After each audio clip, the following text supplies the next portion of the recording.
여러분 세옹지마라는 사자성을 아십니까? 들어보셨죠, 그죠? 우리가 특히 제가 중고등학교 때 언젠지 모르겠는데 중고등학교 시절이었던 것 같아요. 그때 이 세옹지마와 유사한 사자성어를 고르시오 이런 문제를 실제로 봤던 기억이 있어요. 뭐 고진감래, 전화위복 뭐 이런 세 가지 두고 나머지 하나는 만영이 바보 뭐 이런 거 넣었을 때 답이 아닌 것을 고르시오. 이래서 만영이 바보 이런 거 농담이었어요. 네. 네. 세 가지 같은 의미로 이렇게만 쓰였다라는 그런 이야기죠. 여러분 세옹지마라는 말은 이제 사자성 그대로 풀면은 변방 노인의 말이라는 뜻을 가진 성어입니다. 이 사자성어 같은 내용은 대략 이렇습니다. 중국 북쪽 국경 지방에 한 노인이 살고 있었어요. 이 노인에게는 기르던 말이 있었는데 이 말이 어느 날 이제 집을 나가서 북쪽 국경을 넘어가 버린 거예요. 그리고 오랑캐의 땅으로 가버린 것입니다. 그것을 알게 된 이웃 주민들이 이 노인에게 왔습니다. 아이고 어르신 우합니까? 우짭니까? 어떡합니까? 뜻이에요. 네. 우합니까 하니까 뭐 일본 말인가 막 이렇게 이상한 눈으로 바라보시는 분이 계시는데 어떡합니까 어르신? 말이 그렇게 도망가 버렸어요. 하니까 이제 이 어르신이 이렇게 말을 하죠. 이 일이 복이 될지 누가 합니까? 라고 이렇게 얘기를 하는 것입니다. 그로부터 몇 달이 지난 어느 날 도망쳤던 말이 앞말과 함께 이렇게 돌아왔습니다. 주민들은 이렇게 또 어른에게 찾아와서 이렇게 말을 하죠. 아이고 어르신 말씀처럼 잘 됐네요. 뭐 이렇게 하하하하 잘 됐습니다. 이렇게 축하를 해주었습니다. 그러나 노인은 또 이 말을 듣고 이렇게 얘기를 합니다. 이 일이 화가 될지 어떻게 합니까? 라고 이렇게 대답을 했다고 합니다. 기쁜 내색을 하지 않았던 거예요. 그리고 얼마 지나지 않아서 이 노인에게 있던 아들이 말을 타다가 낙마를 해서 다리를 잡질러 버린 겁니다. 그래갖고 또 주민들이 아이고 어르신, 주민들 참 주책이다 그죠? 아이고 어르신, 아이고 말 타다가 그 데리고 온 말 타다가 또 아들이 다리를 그냥 확 부자져 버렸네요. 어떡합니까? 하면서 약간 비냥거리듯이 이렇게 이 노인에게 말을 했다고 합니다. 그때 또 노인이 이렇게 얘기를 하죠. 또 이 일이 복이 될지 모르는 일이요. 이렇게 얘기를 했다는 것입니다. 그로부터 얼마 지나지 않아서 북방의 오랑캐가 침략을 해옵니다. 그러니 나라에서는 징집령을 내리고 전쟁에 나갈 수 있는 젊은 남자들을 다 마을마다 끌어오게 되었습니다. 그런데 이 집에 왔는데 이 아들이 어떻게 됩니까? 다리를 이렇게 막 절뚝절뚝거리고 있으니까 못 데려간 거죠. 그래서 전쟁에 나가지 않고 그 전쟁에서 대부분의 마을 청년들이 죽었는데 이 아들은 살았더라라는 것이죠. 그래서 이 사자성의 뜻은 눈앞에 벌어지는 어떤 결과만을 가지고 너무 연연해하지 말아라. 어떤 일이 벌어질지 모른다라는 그런 의미를 가지고 있습니다. 여러분 마치 요셉의 인생이 이와 같았다고 할 수 있죠. 요셉은 야곱의 가장 사랑하는 그런 아들로 태어났잖아요. 왜 그를 가장 사랑했을까? 그에 대해서는 여러분들 다 알고 계시죠, 그죠? 그죠? 요셉에게는 아내가 둘이 있었죠. 하나는 레아. 레아는 라헬의 언니예요. 그리고 야곱이 진짜 사랑했던 여자는 라헬이었어요. 왜요? 라헬을 왜 사랑했을까요? 라헬이 이뻐서 미모가 출중했습니다. 그래서 아주 우리 화장품 중에 비싼 화장품 중에 뭐가 있죠? 라헬 있잖아요. 저 모르는 것처럼 이렇게 바라보시면 곤란한데 서울 사람들 라헬 안 써요? 라헬? 어디 메이커에 라헬이라고 있었는데 제가 잘 몰랐네요. 그죠? 나 찾아보세요. 화장품 라헬 쳐보시면 이렇게 아마 있을 겁니다. 그래서 이 라헬이 언니인 레아가 아들 6을 낳았고 그의 몸종이었던 비라와 실바들이 또 아들을 낳는 동안 라헬은 아들을 못 낳는 거예요. 그러다가 이제 기적적으로 11번째 아들을 낳았어요. 그 아들이 바로 요셉이에요. 그리고 하나를 더 넣게 되죠. 뒤에. 그게 베냐민이 되고 그렇게 12아들이 완성이 됩니다. 그렇게 사랑하는 라헬에게서 난 이 첫째 아들 요셉이니 이 아버지 야곱은 이 요셉을 굉장히 편애했어요. 너무 사랑했어요. 그래서 다른 아들은 전부 다 그냥 평범한 옷을 입혔는데 이 요셉에게는 채색 옷, 색상이 여러 가지가 들어가 있는 그런 채색 옷을 입혔습니다. 그것만 보면은 이 요셉의 인생이 꽃길만 열릴 것 같고, 이 아들이 앞에 형님들이 10명이나 있지만 아버지의 재산이 마치 요셉에게 다 갈 것 같은 그런 느낌적인 느낌도 주는 그런 대접을 받았던 그런 요셉의 어린 시절이었지만, 아시다시피 여러분, 요셉이 17살 되던 해에 이제 아버지가 요셉에게 심부름을 시키죠. 얘야, 니네 형님들 저쪽에 지금 어디 뭐 양치러 갔다는데 뭐 하러 갔는지 한번 찾아보고 아빠한테 얘기 좀 해주련 하고 해서 요셉이 형님들을 찾으러 가게 됩니다. 형님들을 찾으러 갔는데 형님들이 저 끝에 이제 요셉이 오는 것을 보고, 그 전에 한 사건이 있었죠. 요셉이 꿈을 꾸게 되고 그 꿈을 형님들한테 얘기해 줬는데 그게 형님들의 심기를 마지막으로 발화를 하게 돼요. 이 전 나쁜 놈 새끼 저거 우리가 지 발 아래 무릎 꿇고 절한다 하던데 저거 어떻게 우리 한번 조사 볼까? 뭐 이렇게 얘기를 한 거죠. 그래서 제 단어는 조금 이렇게 거칠 수 있는데 영남권에서는 그냥 평범하게 쓰는 단어들이에요. 욕이 아니라 그냥 평범한 단어입니다. 오해하지 말아주세요. 그렇게 해서 이제 저거 한번 오늘 조사 보자 하면서 했는데, 왔는데 그를 구덩이에 빠뜨리고 그곳에서 이제 막 이 죽이자, 이거 없애자, 그리고 우리 그냥 이 짐승한테 먹겠다 하고 옷만 가져가서 아버지한테 요셉이 사고 이렇게 됐습니다, 자자자 핑계 대자 했는데 루벤이 막죠. 루벤이 큰아들 루벤이 그것을 막았고, 그리고 유다가 아니다, 이 그냥 이렇게 하지 말고 죽이지는 말고 이스라엘 상인이 왔을 때 우리 상인한테 팔자, 그래서 그의 생명을 유지해 주자, 이렇게 하게 되었고, 그래서 미디안 상인들에게 팔려서 애굽까지 가게 되었습니다. 그렇게 종으로 애굽까지 갔고, 그 애굽에서도 보디발이라는 장군의 집에 시종으로 그렇게 가게 되었지만, 거기서 이렇게 우직하게 일을 하면서 가정의 총무가 되잖아요. 그런데 이내 또 보디발의 아내 모함으로 인해서 또 감옥으로 옥살이를 하게 되는 것이에요. 또 다시 그곳에서 총명하고 지혜로움을 인정받아서 감옥의 총무일을 받았다가 또 술 맡은 관원장을 만나게 되고 그에게 꿈을 해석해서 애굽의 총리가 되기까지, 그 계속해서 꼬꾸라졌다가 올라갔다, 꼬꾸라졌다가 올라갔다, 꼬꾸라졌다가 올라갔다, 이런 인생이 마치 새옹지마와 같다라고 할 수 있겠습니다. 하지만 여러분, 우리의 믿음의 사람들은 이 새옹지마의 교훈에서 한 걸음 더 나아갈 수 있어야 돼요. 우리는 숱한 인생의 사건들 이면에 담겨져 있는 하나님의 계획과 그 뜻을 보기 때문에 좌절과 낭망의 자리에 머물러 있지 않을 수 있게 되죠. 새옹지마의 노인처럼 그저 인생을 그냥 아주 관조적으로 바라보면서 어찌 알겠는가 라는 그 인생 해탈적인 말만 하는 것이 아니라, 우리는 인생을 하나님의 관점으로 바라보면서 나를 향한 하나님의 뜻과 계획이 있음을 믿습니다 라는 관점으로 우리 인생을 바라봐야 한다는 것이죠. 하나님이 뭐 어떻게 해주시겠지, 이게 아니라 하나님께서 나에게 분명한 뜻이고 계획이 있을 거야, 그러니 내게 주어진 자리에서 하나님을 바라보며 살아야 돼 라는 그러한 관점으로 살아야 한다는 것입니다. 성도 여러분, 오늘 본문은 술 맡은 관원장의 꿈을 해석해주는 이 이야기와 그리고 만 2년이 지난 후까지의 이야기를 다루고 있습니다.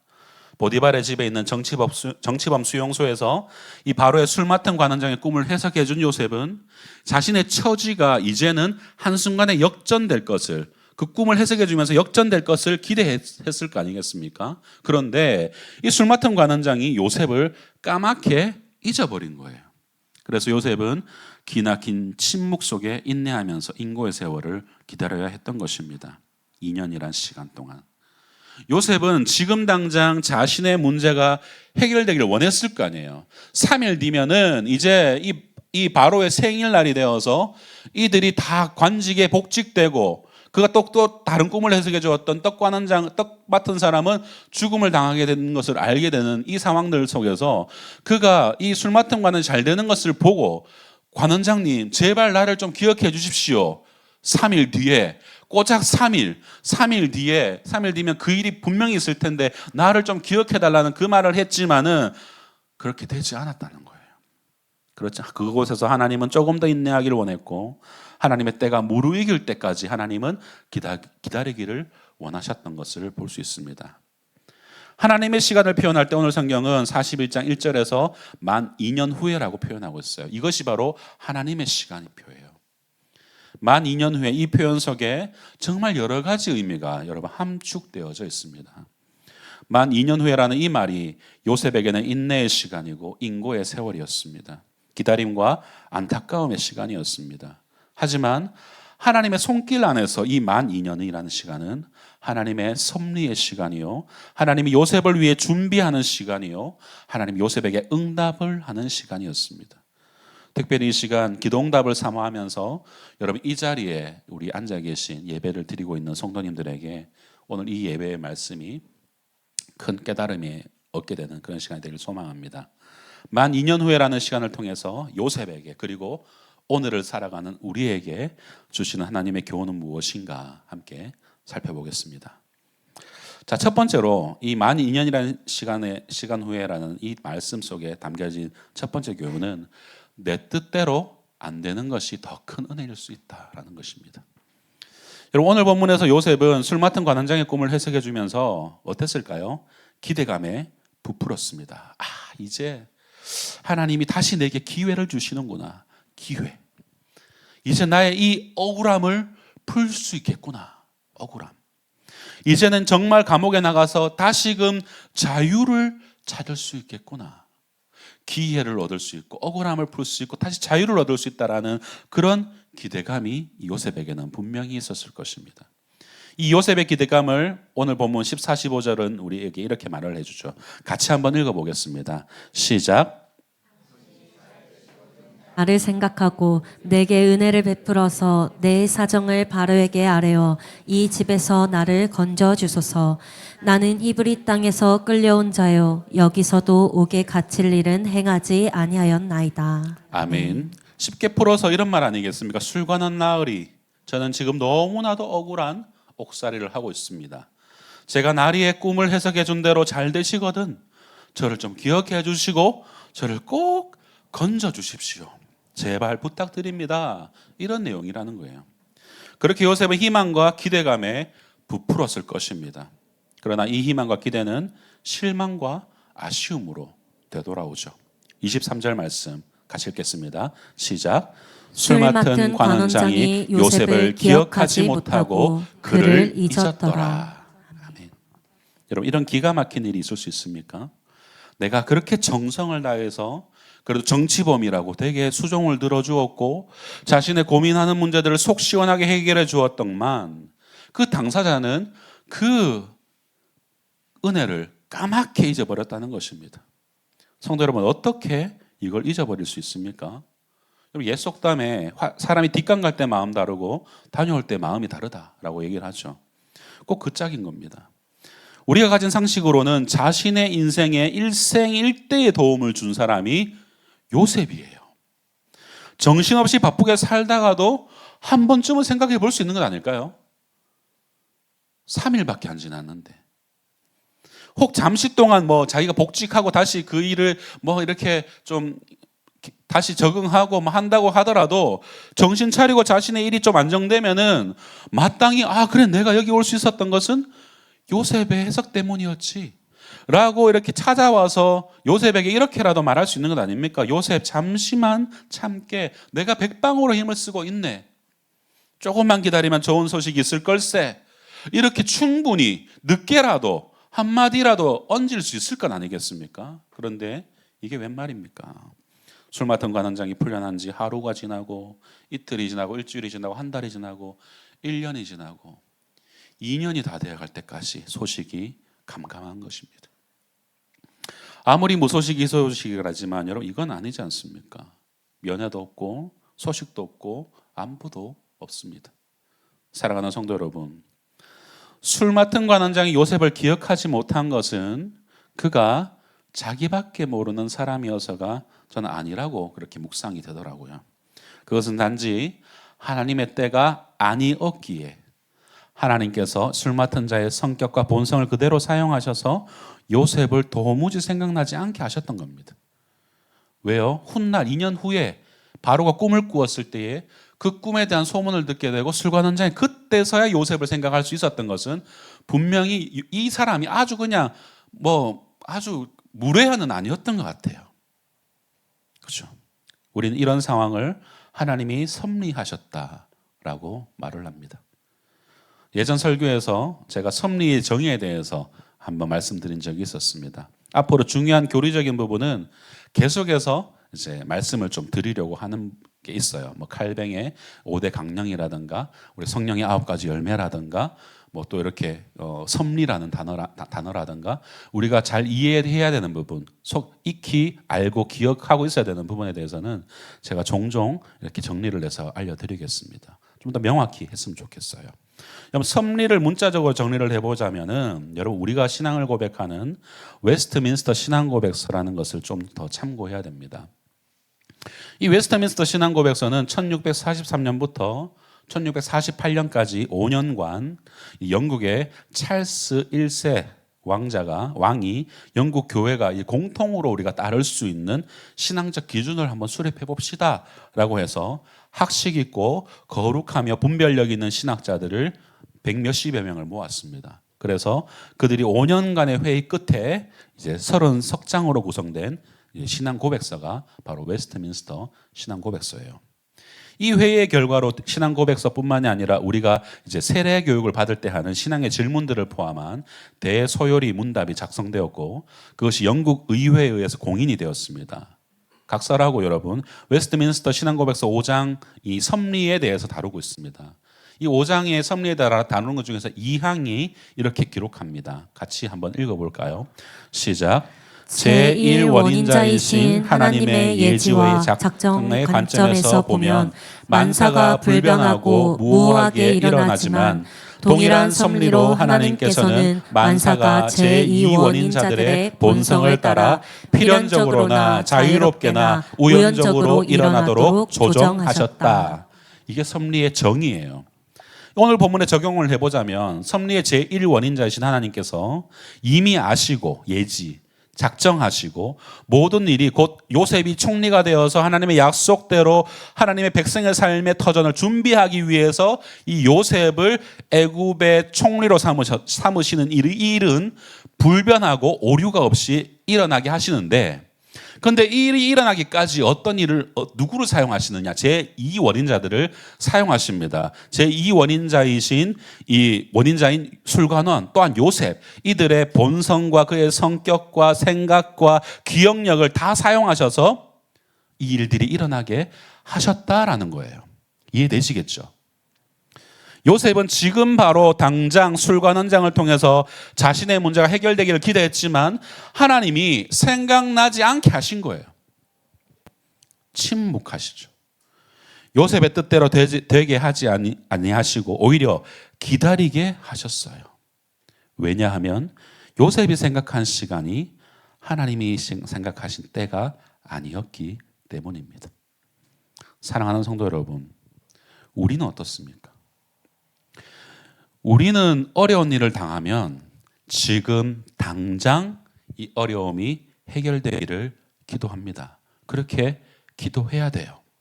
하지만 하나님이 침묵하실 때도 있고 우리를 그 어려움의 상황에서 기다리게 하실 때도 있고 하나님의 때를 바라보게 하시기도 하십니다. 만일 요셉이 기대한 대로 지금 당장 사흘 뒤에 술관원이 복직되어자마자 손을 써서 요셉을 감옥에서 빼냈다면 이라는 가정을 한번 해볼까요? 그랬으면 어떻게 됐겠습니까? 요셉이 기껏 해야 할 수 있는 일은 여차저차 누명이 풀리고 술 맡은 관원장의 수하에 들어가서 그 집에 가정 총무하는 것밖에 더 했겠습니까? 노예 출신인 제수가 할 수 있는 것이 그것밖에 더 있었겠습니까? 요셉이 적을 수 있는 이력서는 딱 3줄이에요. 아버지 밑에서 양치기, 보디발 밑에서 가정 총무, 감옥에서 총무, 이 3가지밖에 없잖아요. 그의 이력에는. 보디발의 아내 때문에 보디발의 집으로 다시 돌아갈 수도 없고 술 맡은 관원장 수하에 들어갈 수밖에 없는데 잘해봐야 술 맡은 관원장의 집에 총무 일을 보는 것, 그것이 최선 아니었을까요? 요셉의 계획과 기대는 어쩌면 그 정도 수준에 머물렀을지도 몰라. 그는 그저 지금 이 억울한 감옥살에서 벗어나기만 하면은 된다, 만족한다라고만 생각하고 있었지만 하나님의 계획은 그 정도에 머물러 있지 않았다라는 거예요. 더 특별했습니다. 더 원대하였다라는 거예요. 하나님은 요셉이 남의 집 가정 총무가 아니라 애굽 온 나라의 총무, 국무총리가 되기를 원하셨던 것입니다.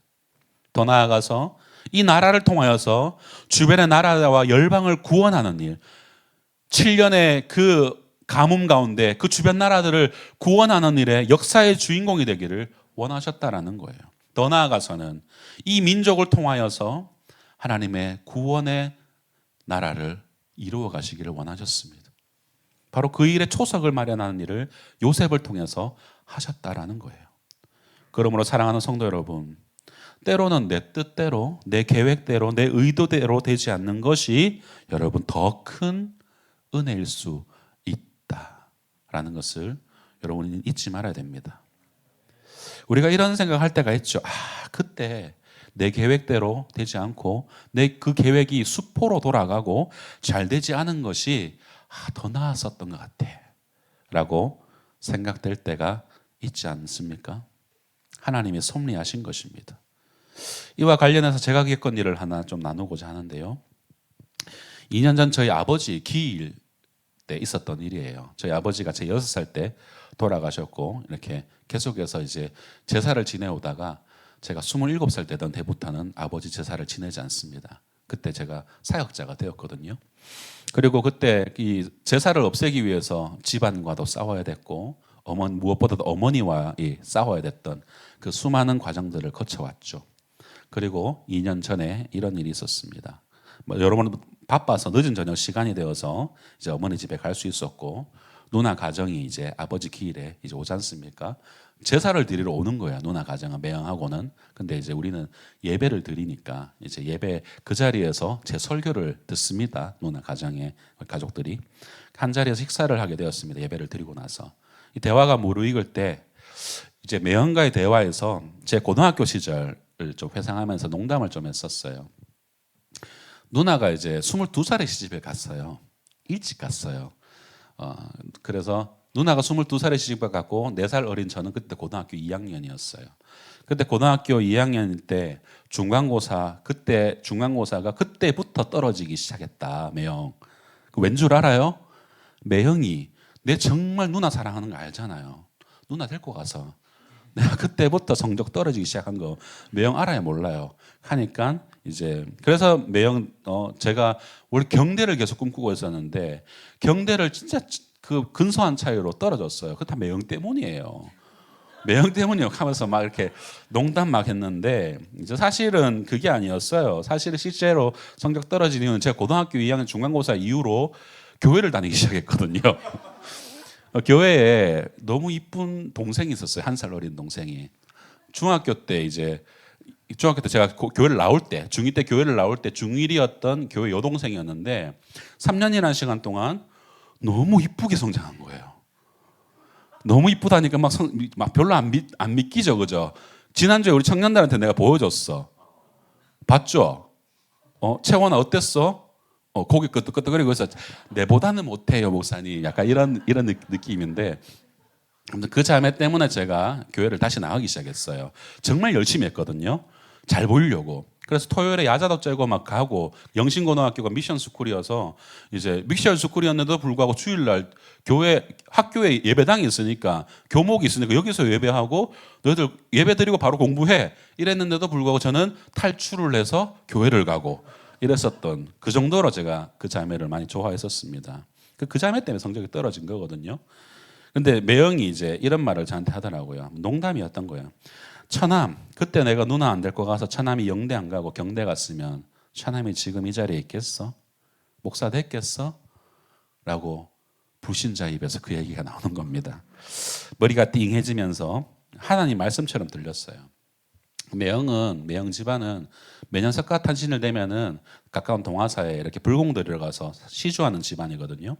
그런데 그 입에서 그 처남이 그때 이 일 아니었으면 경대 갔으면 처남이 이렇게 목사 됐겠냐라고 하는 그 말씀에 제가 완전히 충격을 받았던 적이 있었습니다. 물론 그때 당시는 안 그래도 살기 힘든 우리 가정, 어머니가 빚내서 이제 영대를 공부시켜야 하는데 누나가 일찍 시집가서 돈에 대한 중압감이 더 컸을 때라서 경대 못 간 것에 대한 어떤 불만과 불평이 내 마음에 있긴 있었습니다. 하지만 돌이켜보니 하나님의 섭리대로 제가 가진 본성에 따라 필연적으로 자유롭게 우연적으로 지금 이 자리까지 있도록 하나님이 조정하셨다라는 것입니다. 여러분, 제가 이 자리에 서는 것이 여러분 한 사람 한 사람의 본성과 여러분 한 사람 한 사람의 의지를 다 사용하셔서 저를 이 자리에 있게 하셨다는 거예요. 그게 바로 제2 원인자인 저와 여러분을 사용하셔서 하나님이 이것 가운데 지금 이 섭리의 장을 여셨다라는 것을 우리는 기억해야 됩니다. 이것이 여러분 섭리예요. 나는 지금 당장 경대 가게 해주세요. 하나님 우리 엄마 예수 믿게 해주세요. 이렇게 해주세요. 저렇게 해주세요. 라고 요구를 하지만 하나님은 아니야. 나의 뜻은 너의 생각과 다르단다. 아직 지금 조금 더 기다려야 돼. 때가 있어. 라고 나의 걸음을 막으시고 나의 계획을 어긋나게 하시더라라는 것입니다. 내 뜻대로 안 되는 것이 더 큰 은혜요. 더 유익한 일이 되었음을 고백하게 되더라라는 것입니다. 왕관의 보석 같은 사랑하는 성도 여러분, 어떻게 내 뜻대로 내 계획대로 다 되는 것만이 형통일 수 있겠습니까? 우리 인간이 얼마나 어리석은지를 알고 인정하는 지혜가 여러분 우리에게 있기를 소망합니다. 또한 한 치 앞을 내다볼 수 없는 인생에서 우리 눈으로 보기에는 잘 된다라면서 우리가 흡족하며 믿음의 길에서 주저앉아 버리지 않으셔야 됩니다. 잠언 14장 12절에서는 이렇게 말씀합니다. 어떤 길은 사람이 보기에는 바르나 필경은 사망의 길이다. 이 어떤 길, 그리고 여기서 이 길을 보는 사람의 모습이 우리의 모습일 수 있습니다. 우리는 이 길이 바르다, 좋다, 나에게 복된 길이다라고 생각할 수 있겠으나 그 길의 필경은 사망의 길일 때도 있다라는 거예요. 하나님은 때때로 나의 뜻을 수포로 돌아가게 하시고 나의 계획을 무산시킬 때가 있습니다. 그러나 그것이 당장 내게는 바르게 보여서 꼭 붙잡고 싶었는데 안 붙잡히니까 얼마나 힘들고 섭섭한 마음과 아쉬운 마음이 우리 안에 일어나는지 모릅니다. 이것이 조금 심화되는 분들은 하나님을 원망까지 해요. 불평과 불만까지 나오게 되더라는 거예요. 하나님, 제가 하나님께 한 일이 얼마나 이렇게 많은데 제 길을 왜 이렇게 인도하십니까? 하나님 너무하세요. 하나님 살아계세요? 없는 거 아니십니까? 라고 이렇게 터져 나올 때도 있더라는 것입니다. 그러나 여러분, 하나님의 큰 그림 속에서는 필경 그 길이 사망의 길이었기 때문에 하나님께서 여러분을 그 길을 막으셨다라는 것을 믿음으로 고백하시길 축복합니다. 그러므로 내 뜻대로 되지 않더라도 하나님이 더 큰 계획이 있음을 믿을 수 있기를 바랍니다. 하나님은 더 좋은 것을, 더 크고 풍성한 복을 예비하고 기다리시는 분이심을 믿으시는 우리 모두가 되기를 주님의 이름으로 축복합니다. 만 2년 후에라는 말씀 속에 두 번째로 우리에게 주는 교훈이 있습니다. 그것은 바로 침묵과 인내의 훈련이 필요하다라는 겁니다. 성도 여러분, 하나님의 손길 안에서는 남녀노소 그리고 빈부귀천할 것 없이 누구나 다 여러분 쓰임 받을 수 있습니다. 믿으십니까? 여러분, 우리가 고지론적인 믿음을 가지고 있으면은 굉장히 힘들어져요. 무언가 내가 높은 곳을 점령해서 그곳에서 하나님의 영광을 드러내야 된다라고 압박을 받는 삶에서 벗어나십시오. 여러분, 하나님은 그런 부한 자, 많이 가진 자를 부끄럽게 하시는 분이세요. 그저 하나님이 지혜를 주셔서 그 자리에 쓰시고자 하셨기 때문에 그 자리에 있다라는 항상 겸손한 마음을 가져야지, 내가 뭔가 어딘가 이 고지를 점령해야 된다, 이 높은 곳에서 그래 맞지 않나? 내가 대통령 돼서 내가 믿음으로 조금 더 하면 좀 더 선한 영향을 끼칠 수 있지 않나? 라는 것이 하나님의 뜻이면 그렇게 쓰이는 받는 거지만 내 생각이 그런 것이라면 그게 교만이 될 수 있고 그것으로 말미암아 많은 수많은 사람들 실족하게 할 수 있고 오히려 구원받을 백성을 실족하게 해서 예수 믿는 자리에서 떠나게 하는 일이 될 수도 있다는 사실을 우리 두렵고 떨림으로 바라볼 수 있어야 돼요. 그렇기 때문에 여러분, 우리는 남녀노소 빈부귀천 상관없이 하나님 손에 쓰임받을 수 있다라는 것을 항상 견지해야 됩니다. 그러나 하나님은 그런 과정 속에서도 아무나 들어 쓰시지는 않습니다. 하나님의 기준에서 훈련된 사람, 준비된 사람을 하나님은 쓰신다라는 거예요. 부족하거나 모자라면 하나님께서 훈련시키셔서 그 쓸만한 그릇이 되게 하셔서 사용하시더라는 겁니다. 여러분, 성경에 보면 수많은 위대한 믿음의 선배들 이렇게 훈련이 되어서 빚어지고 만들어져서 그렇게 쓰임받은 자들 아닙니까? 요셉의 아버지 야곱도 여러분 이스라엘이라는 새로운 이름을 얻기까지 형 에서를 피해 외삼촌 라반에 있는 바단 아람에 머물면서 그렇게 이국 땅에서 20여 년이라는 시간을 보내야 했습니다. 모세는 미디안 광야로 도망하여서 40년간 그렇게 목자 생활을 했었어야 됐어요.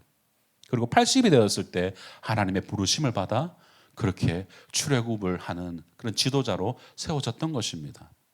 다윗 왕도 마찬가지예요. 한순간 골리앗을 무찌르고 일약 스타가 되었지만 그를 시기한 사울 때문에 십수년간 그를 피해서 토굴로 광야로 도망하던 시절을 보내고 나서야 그가 사울 다음에 왕이 될 수 있었던 것입니다. 바울 사도도 다메섹 도상에서 예수님을 만난 후에 아라비아 광야에서 3년 동안 훈련을 받은 후에서야 그는 사도로서의 사명을 감당하게 되었습니다. 하나님은 이처럼 그가 사랑하시는 자들을 들어 쓰시는 이 역사의 주인공으로 그의 무대에 세우시기까지 먼저 훈련의 장소에 머물게 하시더라는 거예요. 그곳에서 철저히 낮아지게 하시고 겸손하게 하셔서 하나님밖에 붙잡을 것이 없도록 하나님은 만드시더라는 겁니다. 그리하여서 강하고 견고하며 하나님으로 충만하게 하더라는 거예요. 사랑하는 성도 여러분, 광야는 외로운 곳입니다. 쓸쓸하고 힘든 곳입니다. 그러나 여러분, 광야는 하나님의 음성이 들리는 곳이에요. 하나님의 능력을 체험하는 곳, 그곳이 광야입니다. 하나님의 살아계심을 체험하는 임재와 영광의 장소, 그럼 그곳이 광야입니다. 우리는 어리석고 아도나여서 때로는 인생의 광야에 서야만 하나님의 음성이 들려집니다. 광야에 서야만 세상과 사람에 대한 미련을, 기대를 내려놓고 하나님만 의지하게 되는 것이죠. 요셉에게 있어서 이 감옥에서의 만 2년, 이것이 하나님이 보내신 훈련의 장소요, 광야였다라는 것입니다. 요셉에게는 아직도 더 내려놓아야 할 것이 많이 있었던 것 같습니다. 그것은 바로 사람에 대한 기대와 소망입니다. 요셉은 과거 아버지 집에 있을 때 야곱을 의지했습니다. 아버지 야곱의 사랑을 독차지했으니까요. 얼마 전에는 주인 보디발을 의지했습니다. 그리고 감옥에서는 그곳에서 만난 은인이었던 술 맡은 관원장을 의지했습니다. 그러나 이 감옥에 만 2년 동안 사람은 믿음의 대상, 신뢰의 대상이 되지 못한다는 사실을 이 요셉은 철저하게 훈련을 받았을 것입니다. 그토록 믿었던 술관원장이 요셉을 2년 동안 새카맣게 잊어버린 겁니다. 요셉은 세상과 사람에 대한 기대와 소망을 접고 하나님만 철저하게 의지하는 훈련을 그곳에서 받게 됩니다. 그의 고백에서 그것을 알 수 있죠. 그가 보디발의 아내가 그를 유혹할 때에 내가 어찌 하나님께 득죄하리요. 그에게는 신전의식이 있었기 때문입니다. 아, 정말 하나님은 이 술관원장을 의지했던 나를 이곳에 앉히시고 하나님만 바라보게 하시는구나 라는 것을 그는 깨닫게 하십니다. 여러분, 그렇습니다. 광야는 하나님만 의지하는 곳입니다. 광야는 하나님만 바라보는 곳입니다. 광야는 하나님께 내 인생을 전적으로 맡기는 곳, 하나님께만 유일한 소망을 두는 곳, 바로 그것이 광야입니다. 나는 다 된 줄 알았는데, 나는 이미 다 갖추어진 줄 알았는데 아직도 부족하고 아직도 모자라고 여전히 다른 것을 의지하고 있다는 사실을 깨닫게 되는 그곳이 바로 광야다라는 것이죠. 그곳에서 다시 한번 침묵하며 인내하며 하나님만 바라보게 하시더라는 거예요. 왕관의 보석 같은 사랑하는 성도 여러분, 이것이 은혜인 줄 믿으시기 바랍니다. 여러분, 우리에게 인생의 광야가 없다면 우리는 하나님의 음성에 귀를 기울이지 않을 것입니다. 인생의 광야가 없다면 하나님께 우리의 시선을 고정시키지 않을 것입니다. 하나님께 온전히 기대하지 않습니다. 왜요? 여러분, 세상에 기대고 싶은 것, 의지하고 싶은 것 얼마나 많습니까? 그러므로 사랑하는 성도 여러분, 때로는 우리에게 주시는 침묵의 훈련, 외로움의 훈련, 인내의 훈련은 궁극적으로 우리에게 복이 되고 은혜가 된다라는 사실을 여러분 기억하시길 바랍니다. 그 시간에 여러분을 자책하며 비하하며 인생을 비관적으로 바라보라는 것이 아니라 그 광야의 시간에 하나님 앞에 서는 훈련을 하셔야 돼요. 하나님이 지금 나를 이끌고 계신다. 지금 나를 침묵하게 하시고 인내하게 하시고 훈련시키시고 계시는구나. 이 훈련을 믿음으로 잘 받을 수 있기를 주님의 이름으로 축복합니다. 만 2년 후에라는 말씀 속에 담긴 마지막 교훈은 하나님의 때가 정확한 때다라는 것을 우리에게 알게 하신다는 거예요. 수관원장의 꿈을 해석해주고 만 2년 후가 바로 하나님의 때였습니다. 요셉이 기대한 때는 만 2년 전이었습니다. 그러나 요셉은 그때가 요셉이 바라는 때였지 하나님의 때가 아니었습니다.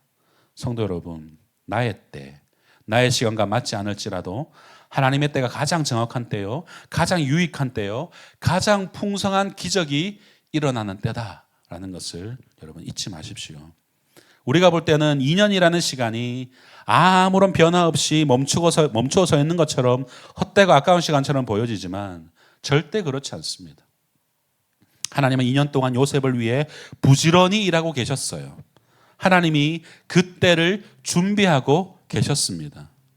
바로 왕에게 꿈을 꾸게 하시고 그 꿈 이야기를 듣는 순간 술 맡은 관원장의 기억을 깨우사 요셉을 생각나게 하셨고 그리하여 이 요셉이 바로 앞에 설 수 있었던 것입니다.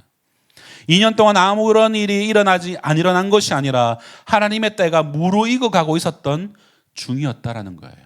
이 2년의 시간은 아무 일이 일어나지 않은 때가 아니라 이면에서 하나님의 역사의 이면에서 무르익어 가고 있었던 시간이다라는 것을 기억하십시오. 하나님의 역사는 진행 중이었습니다. 하나님의 카운트다운은 이미 진행되고 있었습니다. 그리고 요셉도 2년 동안 이 감옥의 총무로서 더 훈련받고 더 준비해야만 했습니다. 요셉은 2년 동안 감옥에서 더 많은 정치사범들을 만났을 것이고 그들을 통하여서 더 많은 애굽의 정치와 경제와 문화에 대한 정보를 습득했을 거예요. 유추해 볼 수 있는 영역입니다. 바로 왕에 대한 더 많은 학습과 교육이 그곳 감옥에서 진행되었을 것입니다. 이제는 한 집안의 총무가 아니라 이 한 나라의 총리로서의 훈련 과정이 필요했던 거예요. 하나님도 요셉을 위해 부지런히 일하고 계셨고 요셉도 철저하게 준비되고 훈련되어질 시간이 만 2년 동안 필요했던 것입니다. 여러분, 하나님은 우리가 준비된 만큼 훈련된 만큼 들어서 쓰십니다. 그리고 한 가지 재미있는 사실은 여러분 이 당시에는 이스라엘이나 애굽 대부분 고대 근동의 나라들이 남자 나이 30세가 되어야지만 공직에 나갈 수 있었다라는 기록들이 존재합니다. 요셉이 애굽 왕 바로에 설 때에 30세였고 다윗이 나이가 30세에 왕위에 올라서 40년 동안 다스렸고 민수기 4장 3절을 보게 되면은 이스라엘의 제사장도 30세에서 50세까지 제사장의 직분을 감당할 수 있도록 법으로 규정을 해 놓았어요. 예수님조차 30세가 될 때에 세례 요한에게 세례를 받으셨고 3년간의 공생애를 시작하셨습니다. 그래서 그런지 목사 한 수를 받는 나이가 어떻게 되는 줄 아십니까? 만 30세입니다. 17살의 애굽에 팔려온 요셉은 보디발 집에서 종살이 11년, 감옥살이 2년을 보태서 도합 13년간의 훈련을 거쳐서 마침내 30세가 되어서 바로 왕 앞에 설 수 있게 되었고 애굽의 총리가 되었던 것입니다. 여러분, 이것이 우연히 그렇게 된 것일까요? 결코 아니죠. 철저한 하나님의 계획과 섭리하신 가운데 하나님의 때에 하나님의 시간표대로 하나님이 정확하게 응답을 하신 것입니다. 그러므로 하나님의 때가 가장 정확한 때요, 우리에게 가장 유익한 때요, 복된 때다라는 것을 기억하십시오. 하나님은 실수하지 않으시는 분입니다. 변개치 않으시는 분입니다. 하나님은 실수하지 않으신다네. 우리가 늘 고백하잖아요. 하나님 실수 안 하십니다. 사랑하는 성도 여러분, 말씀을 맺을까 합니다. 혹시 누구에게도 말할 수 없는 그런 고통을 고통의 시간을 혹시 지나고 계신 분이 있습니까? 여러분, 하나님의 선명한 인도하심을 기대하지만 그것이 너무 흐릿하게 보여서 마음이 힘드신 분이 있으십니까? 어쩌면 여러분 침묵하신 하나님 때문에 하나님을 향한 찬양과 감사를 잃어버린 분들도 있을지 모르겠습니다. 지금 내게 호흡 주신 분이 누구신지 깨닫지를 못해서 원망과 불평의 자리에 혹시라도 우리가 머물러 있진 않습니까? 그러나 여러분 기억하십시오. 내 뜻대로 안 되는 것이 더 큰 은혜일 수 있다. 이 시기 가운데 하나님의 음성을 듣기 위해서는 침묵하는 훈련과 인내의 훈련이 필요합니다. 그리고 우리가 생각하는 때가 아닌 요셉이 말하던 만 2년 후와 같이 우리를 향하신 하나님의 때가 되면 정확하게 이끄시고 실행하신 하나님, 변개하거나 실수하지 아니하신 하나님, 그 하나님을 온전히 신뢰하는 그런 저와 여러분이 되기를 소망합니다. 부디 이 하나님의 역사의 시간, 하나님의 그 응답의 때, 기적의 때를 믿으시고 인내함으로 잘 준비할 수 있기를 바랍니다.